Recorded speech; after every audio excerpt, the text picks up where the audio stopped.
innal hamdalillah nahmaduhu wa nasta'inuhu wa nu'minu bihi wa natawakkalu alayhi wa na'udhu billahi min shururi anfusina wa min sayyiati a'malina man yahdihillahu fala mudilla lahu wa man yudlil fala hadiya lahu wa ashhadu an la ilaha illallah wahdahu la sharika lahu wa ashhadu anna muhammadan abduhu wa rasuluhu arsalahu bil huda wa dinil haqqi liyudhhirahu 'ala dini kullihi walau karihal mushrikun. اللهم صل على محمد وعلى آل محمد كما صليت على إبراهيم وعلى آل إبراهيم إنك حميد مجيد وبارك على محمد وعلى آل محمد كما باركت على إبراهيم وعلى آل إبراهيم إنك حميد مجيد. أما بعد فإن خير الحديث كتاب الله فأحسن الهدي هدي محمد صلى الله عليه وسلم وشر الأمور محدثاتها وكل محدثة بدعة وكل بدعة ضلالة وكل ضلالة في النار.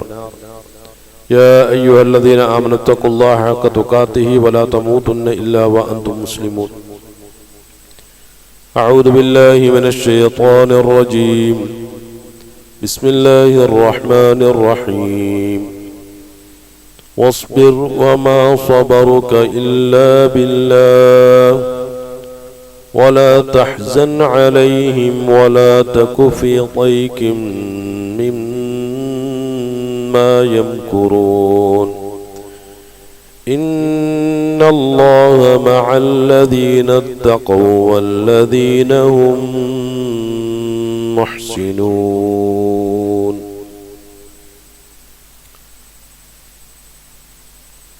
പ്രിയങ്കരായ സഹോദരങ്ങളെ സഹോദരിമാരെ, അള്ളാഹുവിൻ്റെ കൽപ്പന നിർദ്ദേശങ്ങളെ സഗൗരവം കണക്കിലെടുക്കുകയും അവകളെ ജീവിതത്തിൽ പ്രായോഗികവൽക്കരിക്കുകയും തക്കവ ഉൾക്കൊണ്ട് ജീവിതത്തെ ചിട്ടപ്പെടുത്തുകയും ചെയ്യണമെന്ന് എന്നോടെന്നതുപോലെ നിങ്ങളോട് ആദ്യമായി ഉണർത്തുകയാണ്.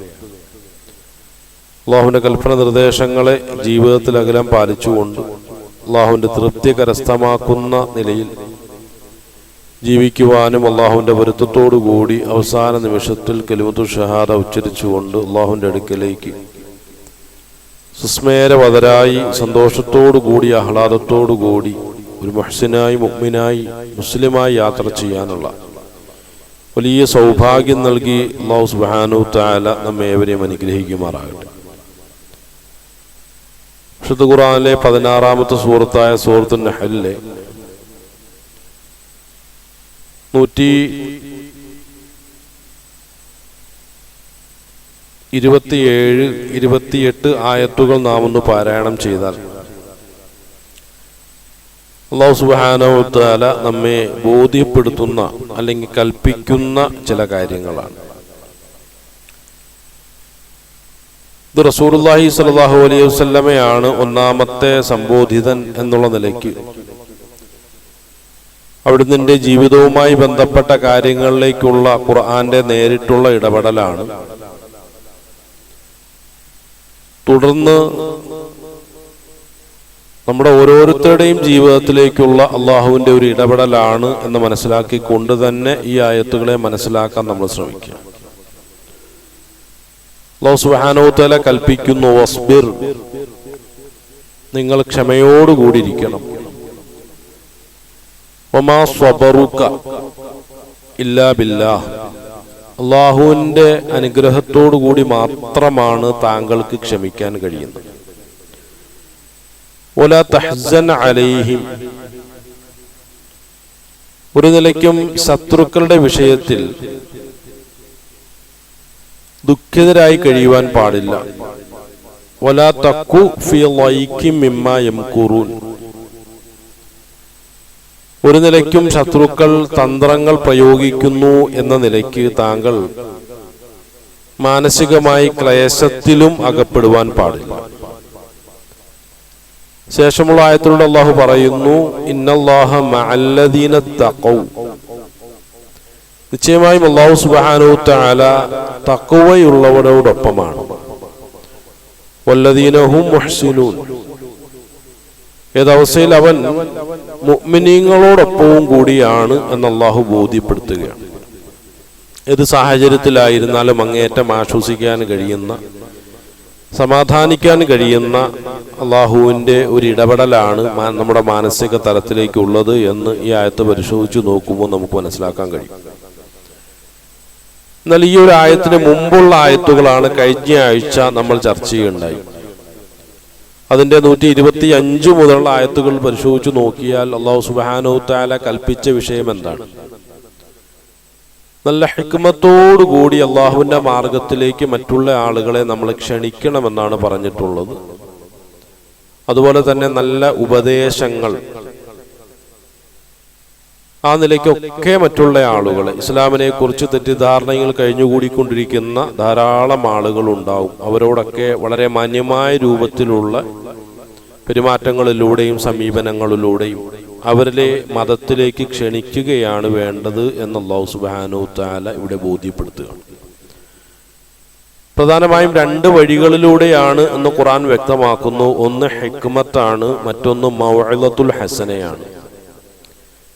നല്ല നിലയ്ക്ക് അല്ലാഹു സുബ്ഹാനഹു വ തആല നല്ലതാണ് എന്ന് പറഞ്ഞ നിലയ്ക്കുള്ള എല്ലാ നന്മകളെയും ഉൾക്കൊള്ളുന്ന രൂപത്തിലുള്ള നല്ല പെരുമാറ്റങ്ങളിലൂടെ, സമീപനങ്ങളിലൂടെ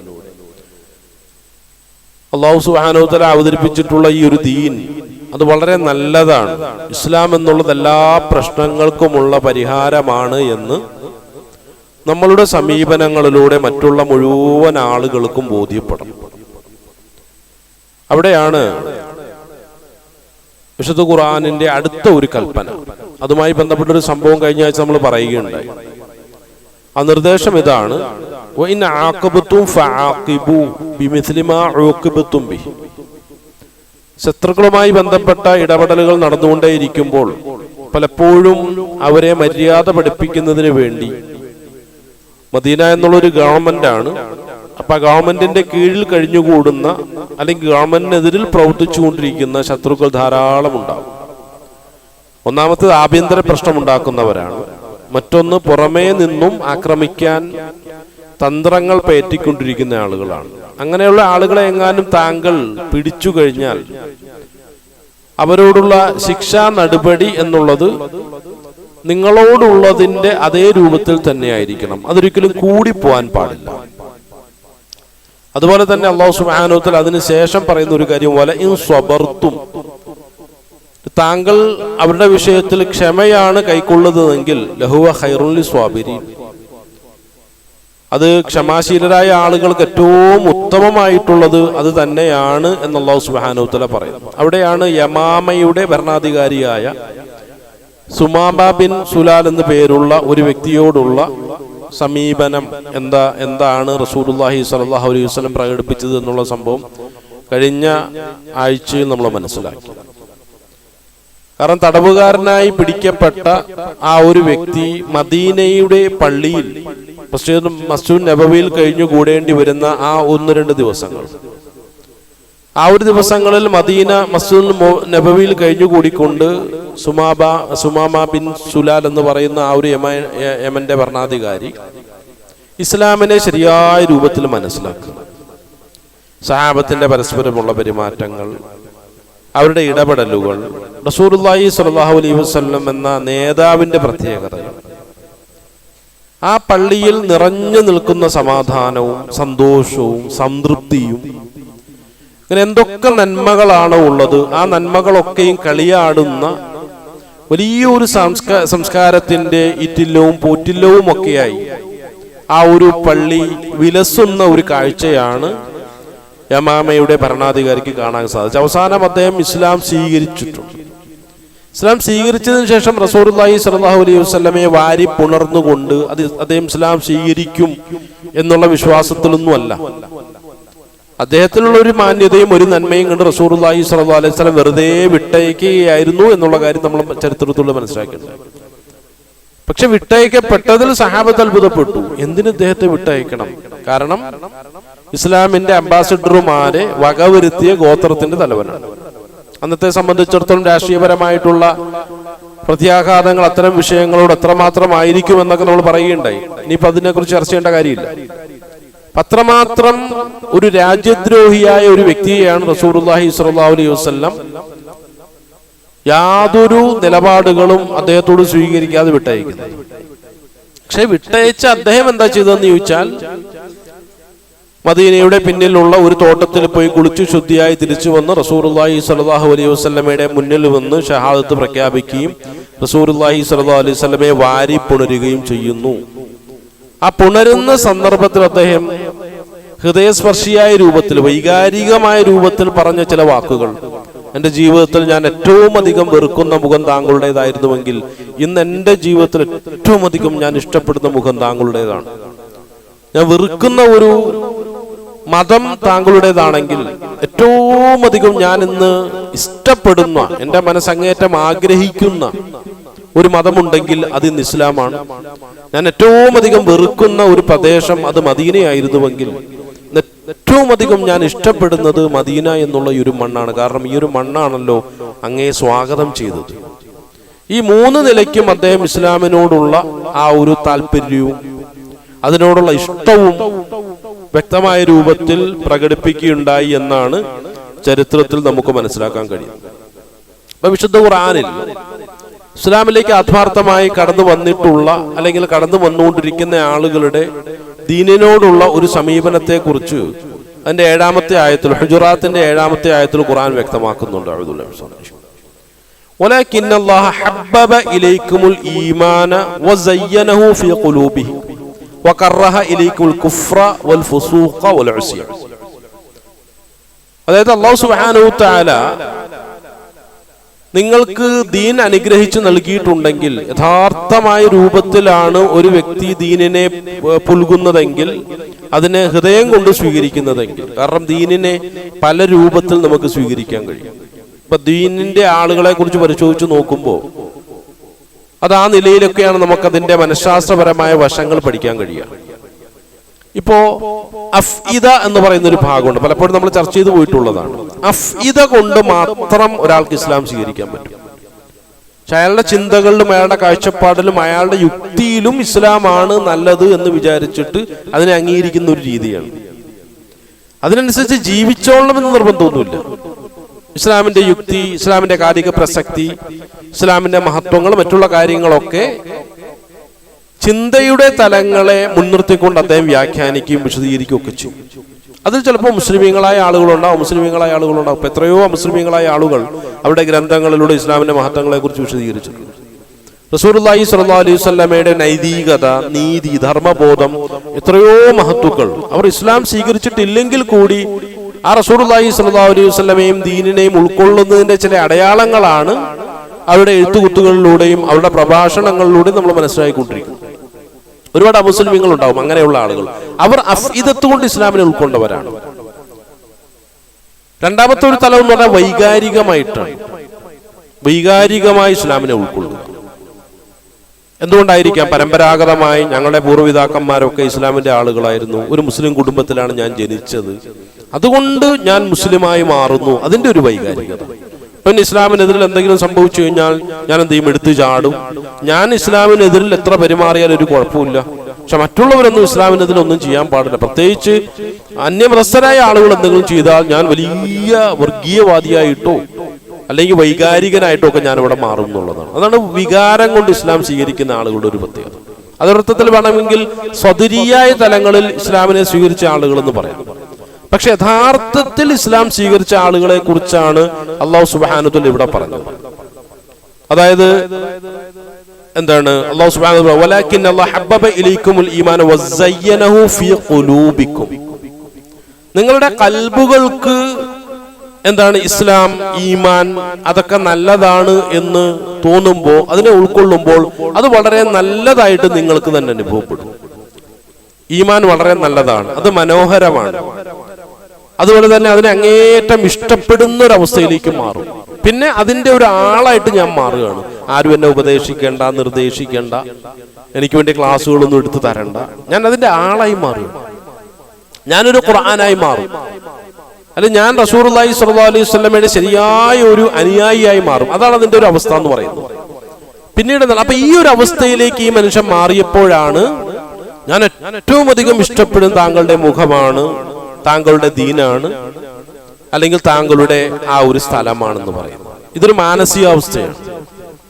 ഈ രൂപത്തിൽ ഒരു മാറ്റം എന്നിൽ ഉണ്ടായിട്ടുണ്ടോ എന്ന് ഞാനൊന്ന് പരിശോധിച്ചു നോക്കാന്നുള്ളത്. അപ്പൊ യമാമയുടെ ഭരണാധികാരി ഇസ്ലാം സ്വീകരിച്ചപ്പോൾ അദ്ദേഹത്തിനുണ്ടായ ഒരു മാറ്റത്തിലേക്ക് ജീവിതത്തിൽ എന്നെങ്കിലും ഞാൻ മാറിയിട്ടുണ്ടോ എന്ന് ഞാൻ എന്നെ കുറിച്ചൊന്ന് പരിശോധിച്ചു നോക്കുന്നത് വളരെ നല്ലതാണ്. അപ്പൊ ഖൽബിയായ തലത്തിലാണ് ഇസ്ലാം നമ്മൾ സ്വീകരിക്കുന്നതെങ്കിൽ അല്ലാഹു സുബ്ഹാനഹു വ തആല ഇവിടെ പറയുന്ന കാര്യങ്ങളൊക്കെ നമുക്ക് നടപ്പിലാക്കാൻ കഴിയും. കാരണം ദീനിനെ മറ്റുള്ളവർക്ക് മുന്നിൽ എത്തിച്ചു കൊടുക്കുക എന്നുള്ളതാണ് ആത്യന്തികമായ എൻ്റെ ബാധ്യത.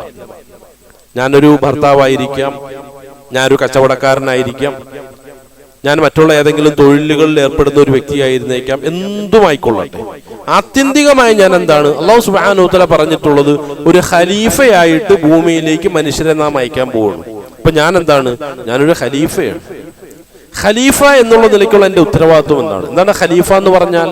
പ്രതിനിധി എന്നുള്ളതാണ്.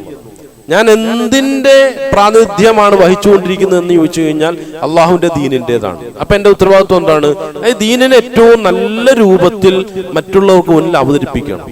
ഞാനുമായി ബന്ധപ്പെടുന്ന മുഴുവൻ ആളുകൾക്കും തോന്നണം ആ ദീൻ വളരെ നല്ല ഒരു കാര്യമാണ്, അതെന്തിനൊരു പരിഹാരമാണ്.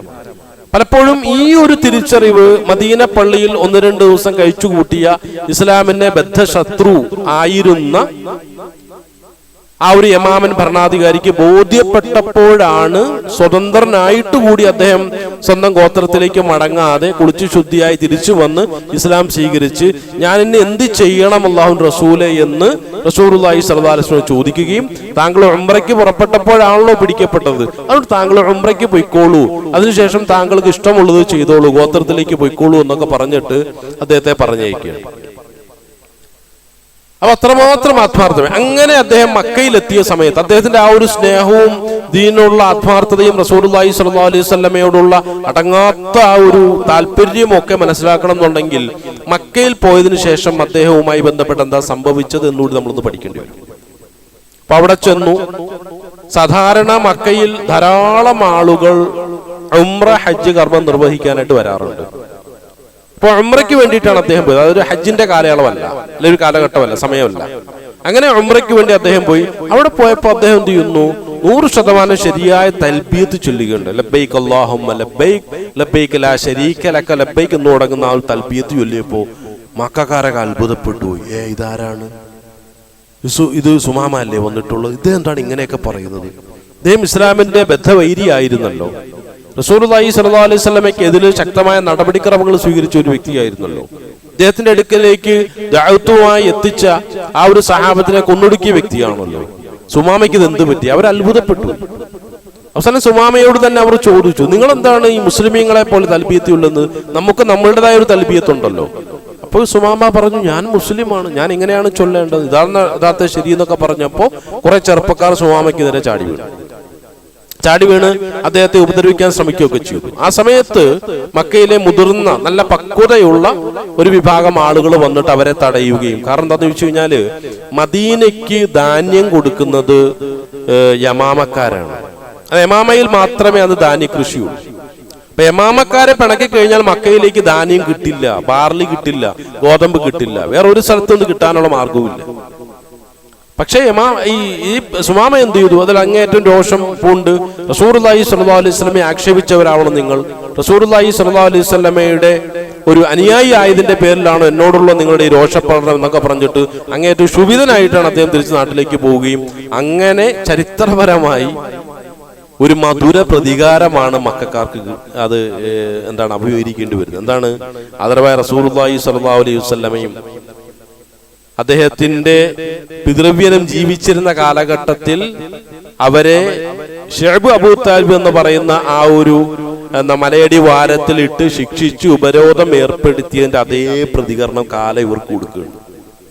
കാരണം പിന്നീട് മക്കയിൽ എന്ത് സംഭവിച്ചു എന്നുള്ളതിനെ കുറിച്ച് നമ്മൾ പഠിക്കുമ്പോഴാണ് മക്കക്കാരെ സംബന്ധിച്ചിടത്തോളം ബാർലിയും ഗോതമ്പും ഒന്നും ഇല്ലാതെ ഒരു നീണ്ട ഒരു കാലഘട്ടം അവർ അങ്ങേയറ്റം പട്ടിണിയിൽ കഴിഞ്ഞുകൂടി എന്നാണ്. അപ്പൊ മറ്റുള്ള ഭക്ഷണങ്ങളും കൂടെ എത്രമാത്രം തൃപ്തിയാകാൻ കഴിയുമെന്നുള്ളതാണ് മറ്റൊരു വിഷയം. അപ്പൊ ഒരുപാട് പ്രയാസത്തിൽ യമാമക്കാരുടെ ഉപരോധത്തിൽ മക്കക്കാർക്ക് കഴിയേണ്ടി വന്നു. അത് വലിയ വേദനാജനകമായ അനുഭവമായിരുന്നു എന്ന് ചരിത്രം പരിശോധിച്ചാൽ നമുക്ക് മനസ്സിലാക്കാൻ കഴിയും. അത് അള്ളാഹുവിന്റെ ഒരു നടപടിക്രമമാണ്. റസൂലുള്ളാഹി സ്വല്ലല്ലാഹു അലൈഹി വസല്ലമയുടെ നല്ല ഒരു സമീപനം അല്ലെ സഹാബത്തിന്റെ നല്ല യഥാർത്ഥ ദീനിനെ ശരിയായ രൂപത്തിൽ അവതരിപ്പിക്കപ്പെട്ടപ്പോ എത്രമാത്രം അത് ദീനിന് അനുകൂലമാവുകയും അതുപോലെ തന്നെ എത്രമാത്രം ശത്രുക്കൾക്ക് പ്രതികൂലമാവുകയും ചെയ്തു എന്നുള്ളതാണ് ഈ സംഭവം നമ്മെ പഠിപ്പിക്കുന്നത്.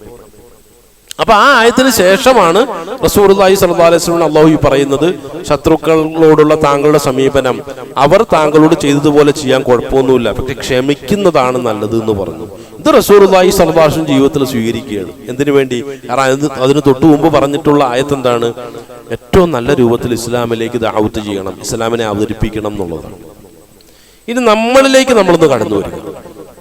ഞാനുമായി ഒരു അമുസ്ലിം നിരന്തരം ബന്ധപ്പെട്ടുകൊണ്ടിരിക്കുന്നു എന്ന് വിചാരിക്കുക. എന്ത് പാഠമാണ് ഇസ്ലാമിനെ കുറിച്ച് അദ്ദേഹത്തിന് ഞാൻ കൊടുക്കുക? അപ്പൊ ഏതെങ്കിലും ഒരു തൊഴിൽ മേഖലകളിൽ ഞാൻ എൻ്റെ പ്രവർത്തകരോടൊപ്പം കഴിഞ്ഞുകൂടുക എന്ന് വിചാരിക്കുക.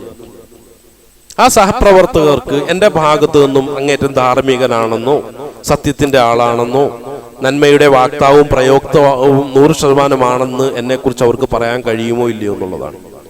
പറയാൻ കഴിയുമെങ്കിൽ 100% ഞാൻ ഒരു മുസ്ലിമാണ്. അല്ല എങ്കിലോ ഞാൻ ശരിയായ മുസ്ലിം ആയിട്ടില്ല, ഒരു ഖൽബിയായ തലത്തിൽ ഇസ്ലാമിനെ സ്വീകരിച്ചിട്ടുള്ള ഒരു വ്യക്തി ആയിട്ടില്ല എന്നാണ് അതിന്റെ അർത്ഥം. അതുകൊണ്ട് തന്നെ ഒരുപാട് എന്ത് ചെയ്യേണ്ടി വരും? ഞാൻ എൻ്റെ താല്പര്യങ്ങളെ അടക്കി ഒതുക്കി വെച്ച് അള്ളാഹുവിന്റെ താല്പര്യങ്ങൾക്ക് വേണ്ടി കുറെ പണിയെടുക്കേണ്ടി വരും. കാരണം എന്താണെന്നറിയോ? എന്നെ നിരീക്ഷിക്കുന്ന നോക്കുന്ന ആളുകൾക്ക് എന്നിലൂടെ ഇസ്ലാമിന്റെ ആ സുന്ദരമായ മുഖത്തെ എനിക്ക് അവതരിപ്പിക്കേണ്ടതുണ്ട് എന്നുള്ള വലിയൊരു സംഗതിയാണ്, ഉത്തരവാദിത്വമാണ് അതിന്റെ പിന്നിലുണ്ടാകേണ്ടത്. ഇപ്പൊ ഒരു സന്ദർഭത്തിൽ നമ്മുടെ ഇന്ത്യയിൽ നടന്ന സഹാബത്തിന്റെ കാലഘട്ടത്തിലൊന്നുമല്ല, കുറച്ച് വർഷങ്ങൾക്ക് മുമ്പ് നടന്ന കുറച്ച് ദായികളായിട്ടുള്ള പ്രബോധകരായ ആളുകളുടെ അനുഭവം പറയുകയുണ്ടായി. വടക്കേന്ത്യയിൽ നടന്ന ഒരു സംഭവമാണ്. വടക്കേന്ത്യയിൽ ഒരു ദഅവത്ത് പ്രവർത്തനം നടക്കുന്നുണ്ട്. ഈ പലപ്പോഴും വടക്കേന്ത്യയുടെ ഈ ഭീകരമായ സാഹചര്യത്തെ കുറിച്ച് മാത്രമാണ് നമ്മൾ ചർച്ച ചെയ്തുകൊണ്ടിരിക്കുക. ഒരുപാട് നല്ല വശങ്ങളുണ്ട്. അവിടെ ഒരു പ്രബോധക സംഘം എന്ത് ചെയ്തു? അവിടെ കൂടുതൽ ഇസ്ലാമിനോട് അങ്ങേയറ്റം എതിർപ്പും പകയും വിദ്വേഷം പ്രകടിപ്പിക്കുന്ന ആളുകളിലേക്ക് വേണ്ടി മാത്രമായിട്ട് ചില ദഅവത്ത് സംഘങ്ങൾ പ്രവർത്തിക്കുന്നുണ്ട്. അങ്ങനെ ഇസ്ലാമിനോട് അങ്ങേയറ്റം വെറുപ്പുള്ള വലിയൊരു RSSന്റെ നേതാവിലേക്ക് ഈ ദഅവത്ത് സംഘം പുറപ്പെടുകയാണ്.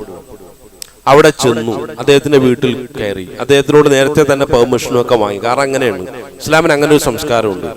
ഇപ്പോ ഞാൻ ആരുടെയെങ്കിലും വീട്ടിൽ പോകുന്നുവെങ്കിൽ ചാടിക്കറി പോകാൻ പാടില്ല എന്നാണ്. നേരത്തെ തന്നെ മുൻകൂട്ടി എന്ത് ചെയ്യണം?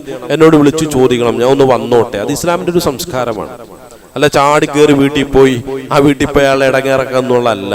അത് ഇസ്ലാമിന്റെ സംസ്കാരമേ അല്ല, ഇസ്ലാം നിരോധിച്ചിട്ടുള്ളൊരു സംസ്കാരമാണ്. അപ്പൊ നമ്മുടെ നാട്ടിൽ ഈ പിരിവുകാരായിട്ടുള്ള ആളുകൾ പല സമയത്തും ഈ രാവിലെ തന്നെ പോയിട്ട് പറയും, ഈ സമയത്ത് പോയി കഴിഞ്ഞാൽ ആ മനുഷ്യനെ പിടിക്കാൻ പറ്റുമെന്നാ പറയുക. എന്തോ പിടിക്കാൻ പോകുന്ന പോലുള്ള ഒരു രൂപത്തിലാണ് പലപ്പോഴും ഇങ്ങനെയുള്ള ആളുകളൊക്കെ പല വീടുകളിലേക്കും കയറി ചെല്ലുക. അത് ഹറാമാണ്, 100% ഹറാമാണ്, തെറ്റാണ്. ഖുർആൻ തന്നെ വിരോധിച്ച ഒരു കാര്യമാണ്. ഇപ്പൊ സാന്ദർഭികമായിട്ട് സൂചിപ്പിച്ചതാണ്. അപ്പൊ എന്തായാലും നേരത്തെ തന്നെ അപ്പോയിന്റ്മെന്റ് ഒക്കെ എടുത്തിട്ട് എന്ത് ചെയ്തു? അദ്ദേഹത്തെ കാണാൻ ചെന്നു. അങ്ങനെ ഇസ്ലാമിനെ കുറിച്ചും ഖുർആനെ കുറിച്ചൊക്കെ ഒരുപാട് സംസാരിച്ചു. അപ്പോൾ ഈ പ്രബോധക സംഘത്തോട് ഇദ്ദേഹം പറഞ്ഞു, നിങ്ങൾ എൻ്റെ പൂജാമുറിയിലേക്കൊന്ന് വരണം, നിങ്ങളെ ഞാൻ അങ്ങോട്ട് ക്ഷണിക്കുകയാണ്. അങ്ങനെ ഈ പ്രബോധക സംഘം എന്ത് ചെയ്തു? പണ്ഡിതന്മാർ അല്ല ആലിമീങ്ങളാണ്, മൗലാനമാരെല്ലാം കൂടി എന്ത് ചെയ്തു? ഈ പൂജാമുറിയിലേക്ക് ചെന്നപ്പോൾ അദ്ദേഹം കുറെ ഗ്രന്ഥങ്ങൾ അവിടെ പൂജിച്ച് എടുത്തുയർത്തി വെച്ചിട്ടുണ്ട്. അതിലൊന്ന് രണ്ട് ഗ്രന്ഥങ്ങൾ പരിചയപ്പെടുത്തി കൊടുത്തു. ഇത് ഗീതയാണ് എന്ന് പറഞ്ഞിട്ട് പരിചയപ്പെടുത്തി കൊടുത്തു. അങ്ങനെ 1-2 ഗ്രന്ഥങ്ങൾ പരിചയപ്പെടുത്തി കൊടുത്തു. ഇത് പുരാണമാണ്, ഇത് ഭവിഷ്യൽ പുരാണമാണ് എന്നുള്ള രൂപത്തിൽ പല ഗ്രന്ഥങ്ങൾ പരിചയപ്പെടുത്തി കൊടുത്തു. അതിന് ഏറ്റവും ഉയർന്ന ഒരു തലത്തിൽ അങ്ങേറ്റം ആദരണീയമായ രൂപത്തിൽ പട്ടിൽ പൊതിഞ്ഞ ഒരു ഗ്രന്ഥവും കൂടി അദ്ദേഹം എടുത്ത് ഇവരുടെ കയ്യിൽ കൊടുത്തു. അത് തുറന്നു നോക്കിയ ഈ പ്രബോധകർ അക്ഷരാർത്ഥത്തിൽ ഞെട്ടിപ്പോയി. അത് മറ്റൊന്നുമല്ല, വിശുദ്ധ ഖുർആനായിരുന്നു. ആ മറ്റുള്ള വേദഗ്രന്ഥങ്ങളെക്കാളും വലിയ സ്ഥാനവും മാനവും പരികൽപ്പിച്ചുകൊണ്ട് ഇദ്ദേഹം അതിനെ അങ്ങേയറ്റം ആദരിച്ചിരിക്കുന്നു എന്നുള്ള കാര്യമാണ് അദ്ദേഹത്തിന്റെ പൂജാമുറിയിലേക്ക് കടന്നു ചെന്നപ്പോൾ ഇവർക്ക് മനസ്സിലാക്കാൻ കഴിഞ്ഞിട്ടുള്ള സംഗതി. അപ്പൊ ഇവർ ചോദിച്ചു, എന്തുകൊണ്ട്? അപ്പൊ അദ്ദേഹം പറഞ്ഞു, ലോകത്ത് ഞാൻ ഏറ്റവും അധികം ഇഷ്ടപ്പെടുന്ന ഒരു ഗ്രന്ഥം വിശുദ്ധ ഖുർആനാണ്. അത്രത്തോളം അത്യുന്നതമായ ഒരു സംസ്കാരം മറ്റൊരു ഗ്രന്ഥത്തിന് കൊടുക്കാൻ കഴിയുന്നില്ല. മറ്റൊന്ന്, ഈ ഞാനിവിടെ വെച്ചിട്ടുള്ള എല്ലാ വേദഗ്രന്ഥങ്ങളുടെ ഒരു പൂർത്തീകരണമാണ് വിശുദ്ധ ഖുർആനിലൂടെ സംഭവിക്കുന്നത് എന്നാണ് എനിക്ക് മനസ്സിലായിട്ടുള്ളത്. അദ്ദേഹത്തോട് ചോദിച്ചു, പിന്നെന്തുകൊണ്ട് നിങ്ങൾ ഇതിലേക്ക് വരുന്നില്ല? അപ്പം അദ്ദേഹം പറഞ്ഞത്, എനിക്ക് വരാനുള്ള ഒരു സമയം ഇതുവരെയും ആയിട്ടില്ല എന്ന് തോന്നുന്നു. അതിന് പ്രത്യേകമായ എൻ്റെ സൃഷ്ടാവിൻ്റെ ഒരു അനുമതിക്ക് വേണ്ടി ഞാൻ കാത്തിരിക്കുകയാണ്. ഇന്നും പഠനം തുടർന്നുകൊണ്ടേയിരിക്കുകയാണ്. അദ്ദേഹത്തോട് ചോദിച്ചു, എന്തിനാണ് നിങ്ങൾ ഇതിൻ്റെ ആളുകളോട് ഇത്രമാത്രം ശത്രുത പുലർത്തിക്കൊണ്ട് പ്രവർത്തിച്ചുകൊണ്ടിരിക്കുന്നത്? അപ്പം ഇദ്ദേഹം അത്ഭുതത്തോട് ചോദിച്ചു, ഏതിൻ്റെ ആളുകൾ? ഏതിൻ്റെ ആളുകളെ കുറിച്ചാണ് നിങ്ങൾ പറഞ്ഞുകൊണ്ടിരിക്കുന്നത്? ഈ വിശുദ്ധ ഖുർആന്റെ ആളുകളെയോ? ഒരാളെ നിങ്ങൾക്കൊന്ന് കാണിച്ചു തരാൻ കഴിയുമെന്ന് ചോദിച്ചു. ഈ ഇന്ത്യയിൽ അങ്ങനെയുള്ള ഒരു വ്യക്തിയെ സമ്പൂർണമായും വിശുദ്ധ ഖുർആനെ അനുധാവനം ചെയ്യുന്ന, അത് ജീവിതമാക്കി പറ്റിയ ഒരു വ്യക്തിയെ നിങ്ങൾക്ക് എനിക്ക് കാണിച്ചു തരാൻ കഴിയുമോ? എൻ്റെ ജീവിതാനുഭവത്തിൽ ഇതുവരെയുള്ള അന്വേഷണങ്ങൾ ഒരൊറ്റ വ്യക്തിയെ പോലും ഞാൻ കണ്ടെത്തിയിട്ടില്ല. ഈ ഖുർആന്റെ ആളുകളായിട്ടല്ല ഞാൻ മുസ്ലിമീങ്ങളെ കാണുന്നത്. ഖുർആന്റെ ആളുകളാണ് എന്ന് പറഞ്ഞുകൊണ്ട് ഈ വിശുദ്ധ ഖുർആനെ അങ്ങേയറ്റം തെറ്റിദ്ധരിപ്പിക്കുന്ന ഒരു ജനവിഭാഗമായിട്ടാണ് മുസ്ലിമീങ്ങളെ ഞാൻ കാണുന്നത്. അവരോടുള്ള എൻ്റെ വെറുപ്പും എൻ്റെ വിദ്വേഷത്തിനുള്ള പ്രധാനപ്പെട്ട കാരണം ഇത് തന്നെയാണെന്ന് പറഞ്ഞു. എന്ത് ചെയ്യാൻ കഴിയും നമുക്ക്? അദ്ദേഹത്തോട് പറയാൻ കഴിയുമോ നിങ്ങൾ പറയുന്ന പച്ചക്കളവെന്ന് പറയാൻ കഴിയും? നിങ്ങൾ പറയുന്ന പച്ചക്കളവാണ് എന്ന് അദ്ദേഹത്തോട് നമുക്ക് പറയാൻ കഴിയും? ഒരിക്കലും പറയാൻ കഴിയില്ല. കാരണം എൻ്റെ ജീവിതത്തെ സമ്പൂർണമായി ഒരൊറ്റ ദിവസത്തെ എൻ്റെ ജീവിതത്തെ മാത്രം ഒന്ന് മുൻനിർത്തി നോക്കിക്കഴിഞ്ഞാൽ വിശുദ്ധ ഖുർആനിൽ നിന്നും എത്രയോ അകലെയാണ്. വിശുദ്ധ ഖുർആന്റെ എത്രയോ കൽപ്പനകളുടെ കൃത്യമായ ലംഘനങ്ങളാണ് എൻ്റെ ജീവിതം എന്ന് എത്രയോ പ്രാവശ്യം എനിക്ക് മനസ്സിലാക്കാൻ കഴിയും. എൻ്റെ സമൂഹത്തോടുള്ള എൻ്റെ ബാധ്യതകൾ ഞാൻ നിർവഹിക്കുന്നുണ്ടോ? ഇല്ല. എൻ്റെ കുടുംബത്തോടുള്ള ബാധ്യത സമ്പൂർണ്ണമായിട്ട് ഞാൻ നിർവഹിക്കുന്നുണ്ടോ? ഇല്ല. അവിടെയൊക്കെ എൻ്റെ ഇലാഹായിട്ട് വരുന്ന പലപ്പോഴും എൻ്റെ താല്പര്യങ്ങളാണ്, അള്ളാഹു അല്ല. അവിടെ അള്ളാഹു എൻ്റെ താല്പര്യങ്ങളായി വന്നാൽ മാത്രമേ വിശുദ്ധ ഖുർആനെ 100% എൻ്റെ ജീവിതത്തിൽ എനിക്ക് അനുധാവനം ചെയ്യാൻ പറ്റുകയുള്ളൂ എന്നുള്ളതാണ്. മറ്റൊരു സന്ദർഭം എന്ന് പറയുന്നത്, ഒരു മനുഷ്യൻ ഇതുപോലെ തന്നെ ഇസ്ലാമിന്റെ ഒരു ശത്രുവാണ്. അദ്ദേഹം ഒരു സന്ദർഭത്തിൽ ഒരു ട്രെയിൻ യാത്രയ്ക്ക് വേണ്ടി പുറപ്പെടുന്നു. അവിടെ സ്വാഭാവികമായും അദ്ദേഹത്തിന് ടിക്കറ്റ് കിട്ടിയില്ല, വെയിറ്റിംഗ് ലിസ്റ്റിലായിരുന്നു. അവസാനം എന്ത് ചെയ്തു? അദ്ദേഹം TTR പോയി കണ്ടു. TTR വളരെ മാന്യമായ രൂപത്തിൽ എന്ത് ചെയ്തു? അദ്ദേഹത്തെ സ്വീകരിക്കും. വരൂ, നിങ്ങൾക്കുള്ള സൗകര്യങ്ങൾ ഞാൻ ചെയ്തു തരാം, നിങ്ങളും ഫാമിലി എന്നോടൊപ്പം വരൂ എന്നൊക്കെ പറഞ്ഞിട്ട് ഇദ്ദേഹത്തെ ലഗേജ് പോലും എടുക്കാൻ ആ TTR തയ്യാറായി. ഇത് ഇദ്ദേഹത്തെ അത്ഭുതപ്പെടുത്തുകയും നല്ല ഒരു തുക എന്നിൽ നിന്നും ഈടാക്കാൻ വേണ്ടിയിട്ടുള്ള പരിപാടിയാണ്, അങ്ങനെയെങ്കിലും കുഴപ്പമില്ല, എന്തായാലും സീറ്റ് കിട്ടിയല്ലോ, ഇത്രമാത്രം മാന്യമായ ഒരു സഹകരണം എന്നോട് ഈ TTR കാണിക്കുന്നുണ്ടല്ലോ എന്ന് വിചാരിച്ചുകൊണ്ട് എന്ത് ചെയ്തു? അദ്ദേഹത്തോടൊപ്പം അദ്ദേഹം വളരെ മാന്യമായ രൂപത്തിലൊരു സീറ്റ് കാണിച്ചു കൊടുക്കുകയും അവിടെ ഇരുത്തുകയും നിങ്ങൾക്ക് സൗകര്യപ്രദമാണോ എന്ന് വിശേഷങ്ങളൊക്കെ അന്വേഷിക്കുകയും അവിടെ ലഗേജുകളൊക്കെ ഏറ്റവും ഭദ്രമായ രൂപത്തിൽ വെച്ചു കൊടുത്ത് സഹായിക്കുകയും ചെയ്യും. അതിനുശേഷം മാന്യമായ രൂപത്തിൽ റെയിൽവേ എത്രയാണോ ഒരു തുക ഒരു വ്യക്തിയിൽ നിന്നും ഈടാക്കുന്നത് അതിൻ്റെ കൃത്യമായ റെസിപ്റ്റ് കൊടുത്തു. അപ്പൊ ആ വ്യക്തി ചോദിച്ചു, യാത്രക്കാരൻ ചോദിച്ചു, ഇതിനും അപ്പുറം എന്താണ്? ഇതിനും അപ്പുറം ഒന്നുമില്ല, അത് അനുവദിക്കപ്പെടാത്തതാണ്, ഞാൻ ഒരിക്കലും താങ്കളിൽ നിന്നും അത് ഈടാക്കാൻ ആഗ്രഹിക്കുന്നില്ല. അദ്ദേഹം അത്ഭുതപ്പെട്ടു. അദ്ദേഹം കൂടുതൽ ചോദിച്ചു, നിങ്ങൾ ആരാണ്? നിങ്ങൾ എങ്ങനെയുള്ള വ്യക്തിയാണ്? എന്തുകൊണ്ടില്ല? എൻ്റെ യാത്രാനുഭവങ്ങൾ ഇങ്ങനൊരു വ്യക്തിയെ ഞാൻ കണ്ടിട്ടേ ഇല്ല എന്ന് പറഞ്ഞു. അപ്പൊ അദ്ദേഹം പറഞ്ഞു, ഇല്ല, എൻ്റെ മതം ഇത് അനുവദിക്കുന്നില്ല, ദഅവത്തിന്റെ ശൈലിയാണ്. നന്മകൾ കാണിക്കുന്നു, കാരണങ്ങൾ ചോദിക്കുമ്പോൾ ഇതെന്റെ കഴിവാണെന്ന് പറയില്ല, ഇതെന്റെ മതം എന്നെ ഈ രൂപത്തിൽ രൂപപ്പെടുത്തിയതാണ് എന്ന് പറയുന്ന ഒരു ശൈലി. അവസാനം അദ്ദേഹം തന്നെ പറയുന്നു, ഒരു ദഅവത്ത് സംഘത്തിന് അവിടെ പ്രവർത്തിച്ചുകൊണ്ടിരിക്കുകയാണ്. ഇടയ്ക്കിടെ സമയം കിട്ടുന്ന സമയത്ത് ഈ TTR അവരോടൊപ്പം പോയിരിക്കുകയും വളരെ ശ്രദ്ധയോടുകൂടി അതിൻ്റെ ഉപദേശ നിർദ്ദേശങ്ങളൊക്കെ കേൾക്കുകയും നല്ല നല്ല ക്ലാസ്സുകളൊക്കെ അവിടെ നടക്കുന്നുണ്ട്. അപ്പോഴാണ് മനസ്സിലായത് ആ ദഅവത്ത് സംഘവുമായി ബന്ധപ്പെടുന്ന ഒരു വ്യക്തിയാണ് ഈ TTR എന്ന ആദരവോടുകൂടി ഞാൻ മനസ്സിലാക്കുന്നു. അതിനുശേഷം അദ്ദേഹം മുന്നോട്ട് വെച്ച ആശയങ്ങൾ പലപ്പോഴായി ഞാൻ ചോദിച്ചറിയുമ്പോൾ അദ്ദേഹം അങ്ങേയറ്റം വിനയത്തോടുകൂടി താഴ്മതയോടുകൂടി അദ്ദേഹത്തെ തന്നെ ഒരാത്മവിമർശനം നടത്തിക്കൊണ്ട് അദ്ദേഹത്തിന്റെ മതത്തിന്റെ നല്ല വശങ്ങളെ കുറിച്ചൊക്കെ എന്നോട് പറഞ്ഞു നടന്നു. ഞാനത് പഠിച്ചു തുടങ്ങി. അവസാനം അള്ളാഹുവിന്റെ വലിയ അനുഗ്രഹത്താൽ ആ മതത്തിന്റെ ആളായി മാറാൻ എന്നെ കൊണ്ട് സാധിച്ചു. എൻ്റെ മനസ്സിന്റെ ഇരുട്ടൊക്കെ അകന്നുപോയി എന്ന് ഇസ്ലാമിന്റെ ബദ്ധശത്രുവായ അല്ലെങ്കിൽ അത്തരം ഒരു പ്രവർത്തന മേഖലയിൽ സജീവമായ ഒരു വ്യക്തി അദ്ദേഹത്തിന് സ്വന്തം അനുഭവം വ്യക്തമാക്കിയത്. അപ്പൊ ബാബരി മസ്ജിദ് തകർക്കപ്പെട്ടത് വലിയൊരു സംഭവമായിട്ട് പലപ്പോഴും നമ്മൾ പറയാറുണ്ട്. ഇപ്പൊ ഡിസംബർ 6 ഓർമ്മ പുതുക്കലൊക്കെ അങ്ങനെ ഒരു വിഭാഗം ആളുകളൊക്കെ നടത്തുകയുണ്ടായി. ഇപ്പൊ ബാബരി മസ്ജിദ് തകർക്കപ്പെട്ടു. പലപ്പോഴും നമ്മുടെ ചർച്ചകൾ അവിടെ കൊണ്ട് അവസാനിക്കുന്നു. എന്നാൽ അന്ന് ബാബരി മസ്ജിദ് തകർക്കുവാൻ വേണ്ടി പരിശ്രമിച്ച ധാരാളം ആളുകൾ ഉണ്ടായിരുന്നു. അതിൽ എത്ര ആളുകൾ പിൽക്കാലത്ത് ഇസ്ലാം സ്വീകരിച്ചു എന്നുള്ളൊരു ചരിത്രം നമ്മൾ പഠിച്ചിട്ടുണ്ടോ? അതൊന്ന് പഠിക്കേണ്ട വിഷയമാണ്. അതിലൊരു വ്യക്തി, ആമിർ എന്ന പേരുള്ള ഒരു വ്യക്തി, അദ്ദേഹം അതിനുശേഷം, കാരണം ഇസ്ലാമിന്റെ ദഅവത്ത് സംഘങ്ങൾ ആ പൊളിക്കപ്പെട്ട ബാബരി മസ്ജിദിന്റെ അടുത്ത് ചെറിയൊരു ക്ലിനിക്കൊക്കെ ആയിട്ട് അവിടെ കഴിഞ്ഞുകൂടി. ദഅവത്ത് സംഘത്തിന്റെ വളരെ ഹിക്മത്തോടുകൂടി ഇടപെടലാണ്. അല്ലാഹു സുബ്ഹാനഹു വ തആല പറഞ്ഞ അങ്ങനെയാണല്ലോ, വദഉ ഇലാ സബീലി റബ്ബിക ബിൽ ഹിക്മത്ത്, നല്ല ഹിക്മത്തോടുകൂടി.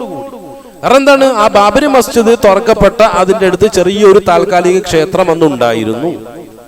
അതിന്റെ ഒരു സൈഡിലായിട്ട് എന്ത് ചെയ്തു, ചെറിയൊരു ക്ലിനിക്ക് പ്രവർത്തിച്ചു. കാരണം താൽക്കാലിക നമസ്കാരമൊക്കെ നടത്തുന്ന ഒരു സ്ഥലമാണ്. തൽക്കാലമായി നമസ്കാരം നടത്തുന്നവർക്ക് അവിടെ നിന്ന് അയോധ്യയിൽ നിസ്കരിക്കാം.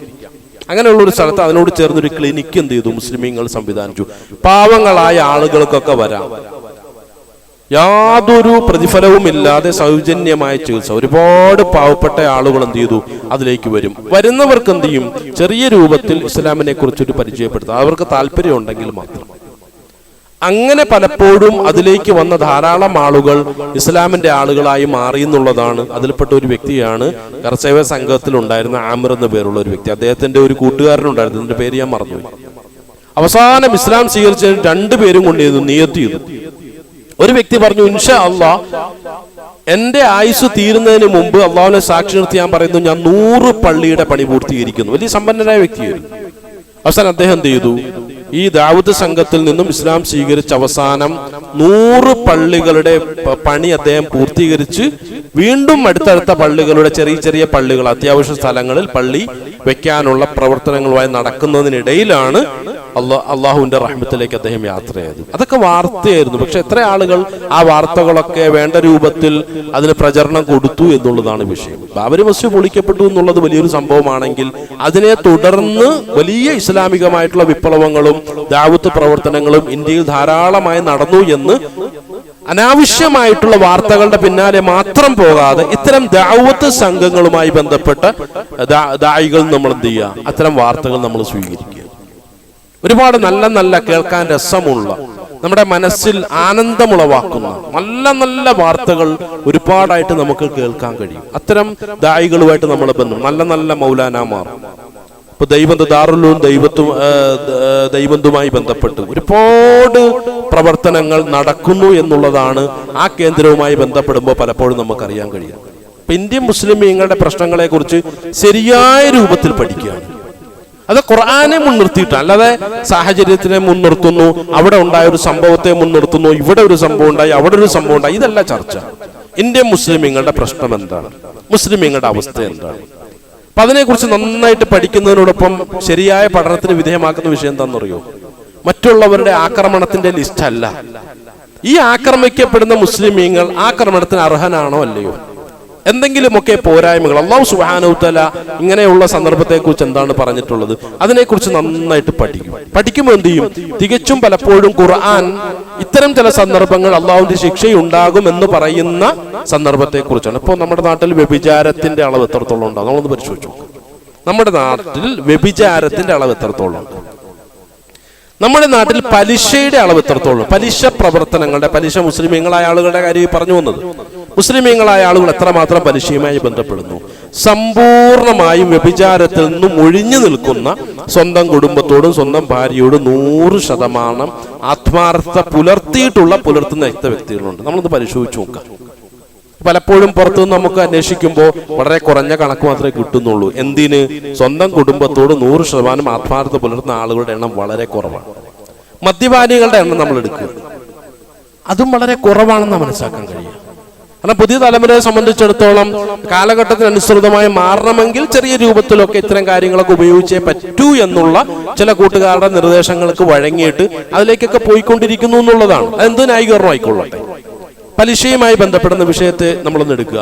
ഇതൊക്കെ അള്ളാഹുവിന്റെ ശിക്ഷ 100% ഒരു നാട്ടിലിറങ്ങാൻ കാരണമായ കാര്യമാണ്.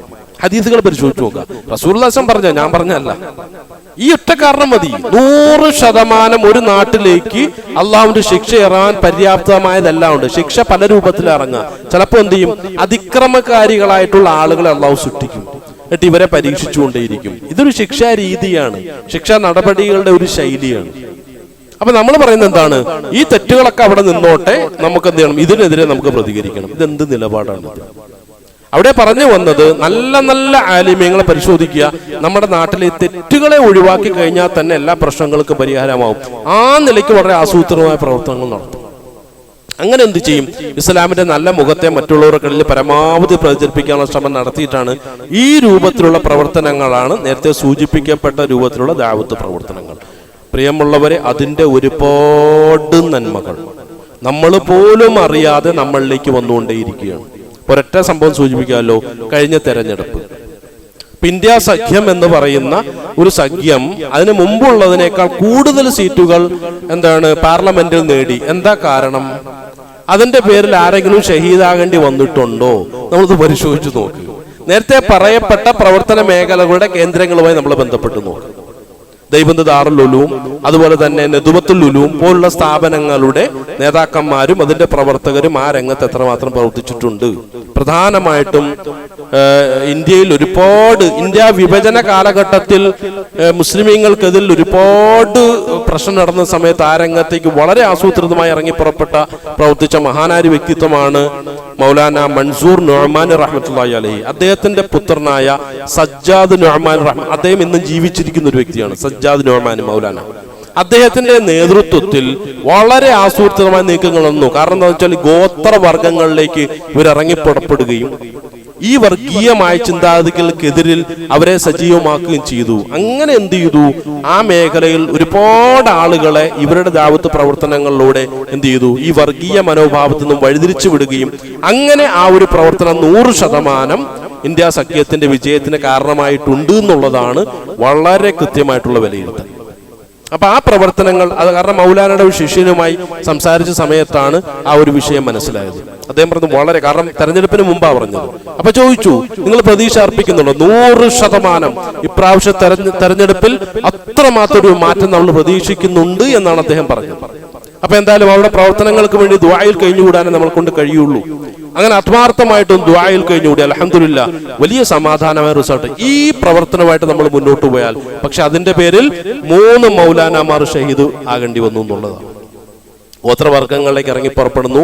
അങ്ങനെ അവരുടെ പരമ്പരാഗതമായ വിശ്വാസങ്ങളെയൊക്കെ മാറ്റിമറിയിക്കുന്ന ദായികൾ എന്നുള്ള രൂപത്തിൽ 3 മൗലാനാമാരെ പല സന്ദർഭങ്ങളിലായി അവർ വധിക്കുകയുണ്ടായി. ഇപ്പൊ കാര്യങ്ങൾ ശരിയായ രൂപത്തിൽ മനസ്സിലാക്കണം. നല്ല ബോധവും ചിന്തയും നൽകി അള്ളാഹു നമ്മെ ഏവരെയും അനുഗ്രഹിക്കുമാറാകട്ടെ.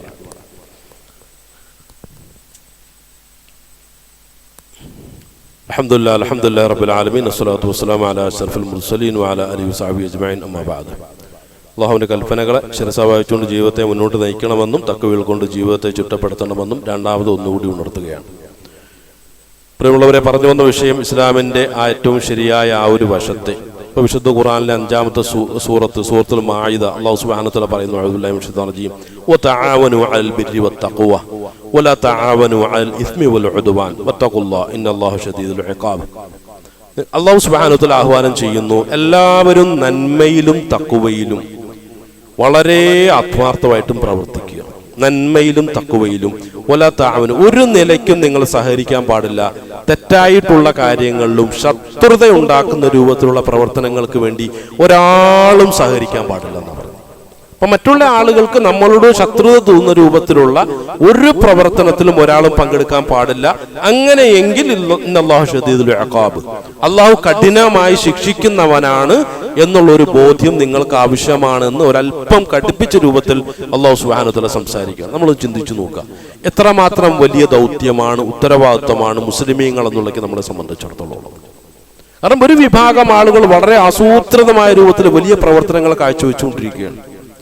അവിടെ എന്ത് ചെയ്യുന്നു? ഒരുപാട് ഇപ്പൊ ബ്ലഡ് ബാങ്കുകൾ സ്ഥാപിക്കുന്നു. ഇപ്പൊ ഒരു ഉദാഹരണം പറഞ്ഞാൽ, ഒരു സന്ദർഭത്തിൽ നേരത്തെ സൂചിപ്പിക്കപ്പെട്ട മൗലാന സജ്ജാദ് നുഅ്മാൻ റഹ്മത്തുള്ളാഹി അദ്ദേഹം നമ്മുടെ നാട്ടിലേക്ക് വന്നൊരു വ്യക്തിയാണ്. അദ്ദേഹം വന്ന സമയത്ത് അദ്ദേഹം നേർക്ക് നേരെ പറഞ്ഞ ഒരു വിഷയം എന്താണെന്ന് ചോദിച്ചു കഴിഞ്ഞാൽ, പെട്ടെന്ന് എന്ത് ചെയ്തു, ഒരു BJP ഗവൺമെന്റ് ഹർത്താൽ പ്രഖ്യാപിച്ച ഒരു ദിവസം ഒരു കുട്ടിക്ക് ബ്ലഡ് ആവശ്യമാണ്, ഒരു ഹിന്ദു കുട്ടിയാണ്. അപ്പൊ ഈ കുട്ടിക്ക് ബ്ലഡ് കൊടുക്കുന്നതിന് മൗലാന പോയി പോകുന്ന വഴിയിൽ എന്ത് ചെയ്തു, ഈ ആളുകളാൽ എന്ത് ചെയ്തു, വലയം ചെയ്യുകയും ഇദ്ദേഹത്തെ കൊല ചെയ്യുമെന്നുള്ള തീരുമാനത്തിലേക്ക് എത്തി. അവസാനം ഇദ്ദേഹം പറഞ്ഞു, ഞാനൊരു നിങ്ങളുടെ സമുദായത്തിൽ ഒരു കുട്ടിക്ക് ബ്ലഡ് കൊടുക്കുന്നതിന് വേണ്ടിയിട്ടാണ് പോകുന്നതെന്നൊക്കെ പറഞ്ഞു. അങ്ങനെ എന്തായാലും ഇവരെന്ത് ചെയ്തു, ഹോസ്പിറ്റലിൽ വരെ ഇദ്ദേഹത്തെ അനുഗമിക്കുകയും അവിടെ കൊണ്ടുപോയി ആശ എന്ന പേരുള്ള ഒരു കുട്ടിക്ക് ബ്ലഡ് കൊടുക്കുകയും പിൽക്കാലത്ത് ചുരുക്കി പറയുകയാണ്, കുറെ ദിവസങ്ങൾക്ക് ശേഷം ഈ ആശയുടെ മാതാപിതാക്കൾ മൗലാനയെ വിളിച്ചിട്ട് പറയുകയാണ്, താങ്കളുമായി ബന്ധപ്പെട്ട ആ ഒരു സമീപനവും പെട്ടെന്നുണ്ടായ താങ്കളുടെ സഹായം കാരണമായിട്ട് ആശ എന്ന പേരുള്ള ഞങ്ങളുടെ കുട്ടിക്ക് അവർ ഇസ്ലാമിനെ കുറിച്ച് പഠിക്കുകയും ആയിഷ എന്നു പേരുള്ള ഒരു മഹദിയെ കുറിച്ച് അവർ കൂടുതലായി പഠിക്കുകയും ആകർഷകരായിട്ട് ആയിഷ എന്നുള്ള പേര് സ്വീകരിക്കാൻ ആഗ്രഹിക്കുന്നു, ഞങ്ങളെ സഹായിക്കണമെന്ന് പറഞ്ഞുകൊണ്ട് ഈ മൗലാനയ്ക്ക് കോള് വന്നതായിട്ടും അപ്പോൾ തന്നെ പോയിട്ട് ആ ഷഹാദത്ത് ചൊല്ലി കൊടുക്കുകയും താമസം വിന ആ കുടുംബം മൊത്തത്തിലായിട്ട് ഇസ്ലാമിലേക്ക് വന്ന ചരിത്രങ്ങൾ. ഇത് കേവലം ഒരു ചരിത്രത്തിന്റെ ഭാഗമായിട്ട് നമ്മൾ കണക്കാക്കേണ്ടതല്ല, ഇന്നും വടക്കേന്ത്യയിൽ നടന്നുകൊണ്ടേയിരിക്കുന്ന പ്രവർത്തനങ്ങളാണ്. ഇസ്ലാമിനെ മുൻനിർത്തിക്കൊണ്ട് ഇസ്ലാമിന്റെ ശരിയായ മുഖത്തെ, ആ സുന്ദരമായ മുഖത്തെ അതിന്റെ എല്ലാ സൗന്ദര്യത്തോടു കൂടിയും അവതരിപ്പിക്കാൻ വേണ്ടി ബദ്ധശ്രദ്ധരായിട്ട് ഒരു വിഭാഗം ആളുകൾ വളരെ സജീവമായി ഞങ്ങൾ ഇസ്ലാമിന്റെ ഖലീഫമാരാണ്, ഖിലാഫത്ത് വഹിക്കപ്പെട്ടവരാണെന്നുള്ള ശരിയായ ബോധ്യത്തോടുകൂടി വളരെ സജീവമായി പ്രവർത്തിച്ചുകൊണ്ടേയിരിക്കുന്നു എന്നുള്ളതാണ്. പലപ്പോഴും ഞാൻ ഇതിനു വേണ്ടി എന്ത് ചെയ്യുന്നു എന്നുള്ളതിനെ കുറിച്ച് ആത്മാർത്ഥമായിട്ട് ഞാൻ ആലോചിച്ചു നോക്കാം.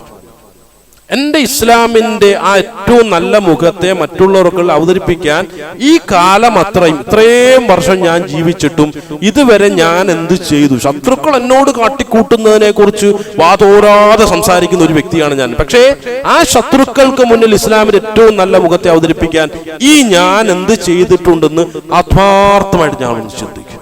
എന്നിട്ട് ഈ വിശുദ്ധ ഖുർആൻ പകർന്നു നൽകുന്ന ഏതേത് കൽപ്പനകളെയാണ് എൻ്റെ ജീവിതത്തിൽ ഞാൻ നിർവഹിച്ചിട്ടെങ്കിൽ ഇതിനെക്കുറിച്ചൊക്കെ വാദോരാതെ എന്ത് അർഹതയാണ് എനിക്കുള്ളത്? ഇത് ശരിക്കും അള്ളാഹുവിന്റെ ഒരു ശിക്ഷയല്ലേ? അള്ളാഹുവിന്റെ ദീനിനോടുള്ള മുഖം തിരിച്ച സമീപനം ഞാൻ കാണിച്ചപ്പോ അള്ളാഹു സുബ്ഹാനഹു തആല എനിക്കെതിരിൽ കൈക്കൊണ്ട ഒരു നടപടിക്രമമല്ല. ഞാൻ എന്ത് ചെയ്യണം? അപ്പൊ ആ നടപടിക്രമത്തിനെതിരെ തിരിയണമോ, അതോ അള്ളാഹുവിന്റെ നടപടിക്രമം എനിക്ക് അനുകൂലമാക്കി മാറ്റാനുള്ള ആത്മാർത്ഥമായ പരിശ്രമത്തിൽ ഞാൻ ഏർപ്പെടണമോ? ഇവിടെയാണ് നമ്മൾ ചിന്തിക്കുക. അള്ളാഹു സുബ്ഹാനഹു തആല ശരിയായ കാഴ്ചപ്പാടിലേക്ക് എത്താനും വിശുദ്ധ ഖുർആനെ നെഞ്ചിലേറ്റാനും ഇസ്ലാമിക ദഅവത്ത് പ്രവർത്തനങ്ങൾ വളരെ സജീവമായി ആത്മാർത്ഥമായി പ്രവർത്തിക്കാനുള്ള നല്ല തൗഫീഖ് നൽകി നമ്മളെല്ലാവരെയും അള്ളാഹു കബൂൽ ചെയ്യുമാറാകട്ടെ. നമ്മളിന്ന് വന്നു പോയിട്ടുള്ളവരും ചെറുതുമായ മുഴുവൻ പാവങ്ങളെയും അള്ളാഹുവിന്റെ മഹത്തായ ഫضലുകൊണ്ട് വിട്ടുകൊടുത്ത് മാപ്പാക്കുമാറാകട്ടെ. നമ്മൾ നിന്ന് മരണപ്പെട്ടു പോയിട്ടുള്ള മുഴുവൻ ആളുകളുടെയും ഖബറുകളെ അള്ളാഹു വിശാലമാക്കുകയും അവർക്കൊക്കെ മഗ്ഫിറത്തും റഹ്മത്തും കൊടുത്ത് അനുഗ്രഹിക്കുകയും ചെയ്യുമാറാകട്ടെ. മുസ്ലിമായി പോയതിന്റെ പേരിൽ പ്രയാസങ്ങൾ അനുഭവിക്കുന്ന എല്ലാ മുസ്ലിമീങ്ങളെയും എല്ലാവിധ പ്രയാസങ്ങളിൽ നിന്നും അള്ളാഹു കരകയറ്റി അനുഗ്രഹിക്കുമാറാകട്ടെ. ചെയ്ത തെറ്റുകളൊക്കെ അള്ളാഹു സുബ്ഹാനഹു തആല പുറത്തു തരുമാറാകട്ടെ. മുസ്ലിം സമുദായത്തോട് അള്ളാഹു കാരുണ്യം കാണിക്കുമാറാകട്ടെ. പ്രത്യേകിച്ചും ഫലസ്തീനിൽ പ്രയാസങ്ങൾ അനുഭവിക്കുന്ന മുസ്ലിമീങ്ങൾക്ക് എല്ലാ പ്രശ്നങ്ങൾക്കും സമ്പൂർണ്ണമായ പരിഹാരം കൊടുത്ത് അള്ളാഹു അനുഗ്രഹിക്കുമാറാകട്ടെ. ലോകത്തിന്റെ നാനാഭാഗത്ത് മുസ്ലിമായതിന്റെ പേരിൽ പ്രയാസങ്ങൾ ധാരാളം ആളുകളുണ്ട്. ജയിലിൽ കഴിയുന്ന സഹോദരങ്ങളൊക്കെ ഉണ്ട്. അവർക്കൊക്കെയും അള്ളാഹു വലിയ സമാധാനവും സമാശ്വാസവും ജയിൽ മോചനവും പരിഹാരം കൊടുത്ത് അനുഗ്രഹിക്കുമാറാകട്ടെ. നമ്മളിൽ നിന്നും മരണപ്പെട്ടു പോയിട്ടുള്ള മുഴുവൻ ആളുകളുടെയും ഖബറുകൾ അല്ലാഹു വിശാലമാക്കുകയും മഗ്ഫിറത്തും റഹ്മത്തും കൊടുത്ത് അവരെയും അനുഗ്രഹിക്കുകയും ചെയ്യുമാറാകട്ടെ. പെട്ടെന്നുള്ള മരണങ്ങളിൽ നിന്നും മാരകമായ രോഗങ്ങളിൽ നിന്നും എല്ലാവിധ ബലാ മുസീബത്തുകളിൽ നിന്നും അള്ളാഹു നമ്മളെ നമ്മുടെ കുടുംബത്തിലുള്ള നാട്ടിലുള്ള മുഴുവൻ ആളുകളെയും കാത്തുരക്ഷിച്ച് അനുഗ്രഹിക്കുമാറാകട്ടെ. മുസ്ലിംകൾ നഷ്ടപ്പെട്ട ഇസ്സത്തിനെ ഖുർആന്റെ ഹദീസിനെ തിരിച്ചറിവിന്റെ വഴിയിലൂടെ തിരിച്ചെടുക്കാനുള്ള തൗഫീഖും താഖത്തും കൊടുത്ത് മുസ്ലിം ലോകത്തെ അള്ളാഹു അനുഗ്രഹിക്കുമാറാകട്ടെ.